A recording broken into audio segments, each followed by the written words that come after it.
Bismillahirrahmanirrahim. Pada kali ini saya akan menunjukkan tutorial cara membaca kitab dalam bahasa Indonesia.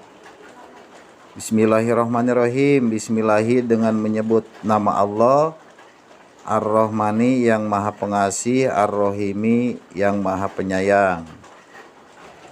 Lanjut, ini kita bisa pindah ya.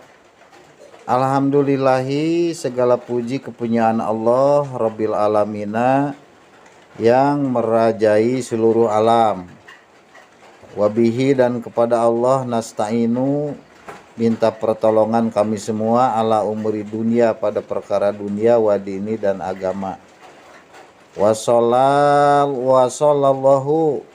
semoga memberi rahmat, wasalama, dan semoga memberi rahmat Allah, wasalama, dan keselamatan, ala Sayyidina, kepada junjunan kami semua, Muhammadin, yaitu Nabi Muhammad, khatamin nabiyina, yang menjadi penutup seluruh nabi, walihi, dan kepada keluarga Nabi, wasobihi, dan kepada sahabat Nabi, ajma'ina, kepada semuanya umatnya.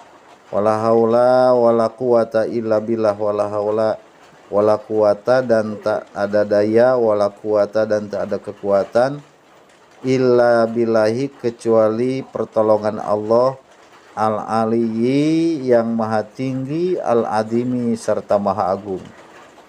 Ya, sekian, semoga bisa dimengerti. Itulah sekilas tutorial cara membaca kitab kuning.